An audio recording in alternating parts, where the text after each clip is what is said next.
had been unable to trade punches with other boys. But since then, life had become cheaper to me. 2,000 pounds of education drops to a 10 rupee, wrote Kipling of the fighting on India's northwest frontier. My plight was not unlike that described by the famous sign in the Paris Zoo. Warning, this animal is vicious. When attacked, it defends itself. I was responding to a basic biological principle first set down by the German zoologist Heine Heidegger in his Skizzen zu einer Tierpsychologie und im Circus. Heidegger noted that beyond a certain distance, which varies from one species to another, an animal will retreat, while within it will attack. He called these flight distance and critical distance. Obviously, I was within critical distance of the hut. It was time to bar the bridge, stick a finger in the dike, to do something. I could be quick or I could be dead. My choices were limited. Moving inland was inconvenient. The enemy was there, too.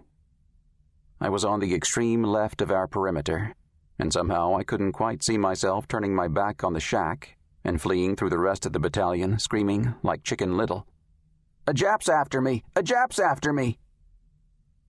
Of course, I could order one of my people to take out the sniper, but I played the role of the NCO in Kipling's poem who always looks after the black sheep, and if I ducked this one, they would never let me forget it. Also, I couldn't be certain that the order would be obeyed. I was a gangling, long-boned youth, wholly lacking in what the Marine Corps called command presence, charisma, and I led 19 highly insubordinate men. I couldn't even be sure that Barney would budge. It is war, not politics, that makes strange bedfellows. The fact that I outranked Barney was in itself odd. He was a great blond buffalo of a youth, with stubby hair, a scraggly mustache, and a powerful build. Before the war, he had swum breaststroke for Brown, and had left me far behind in 2 intercollegiate meets. I valued his respect for me, which cowardice would have wiped out. So I asked him if he had any grenades. He didn't. Nobody in the section did. The grenade shortage was chronic. That sterile exchange bought a little time, but every moment lengthened my odds against the nip sharpshooter.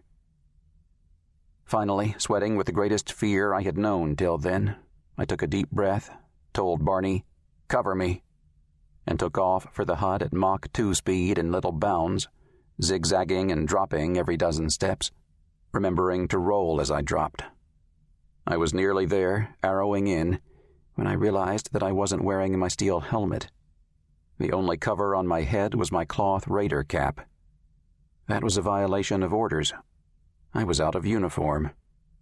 I remember hoping, idiotically, that nobody would report me. Utterly terrified, I jolted to a stop on the threshold of the shack.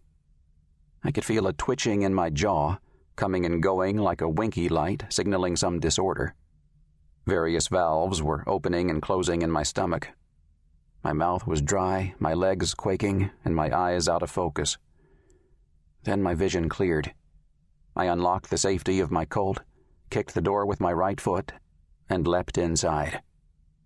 My horror returned. I was in an empty room. There was another door opposite the one I had unhinged, which meant another room, which meant the sniper was in there and had been warned by the crash of the outer door. But I had committed myself. Flight was impossible now. So I smashed into the other room and saw him as a blur to my right. I wheeled that way, crouched, gripped the pistol butt in both hands, and fired. Not only was he the first Japanese soldier I had ever shot at, he was the only one I had seen at close quarters. He was a robin-fat, moon-faced, roly-poly little man with his thick, stubby, trunk-like legs sheathed in faded khaki puttees, and the rest of him squeezed into a uniform that was much too tight. Unlike me, he was wearing a tin hat, dressed to kill. But I was quite safe from him. His Arisaka rifle was strapped on in a sniper's harness, and though he had heard me and was trying to turn toward me, the harness sling had him trapped. He couldn't disentangle himself from it. His eyes were rolling in panic. Realizing that he couldn't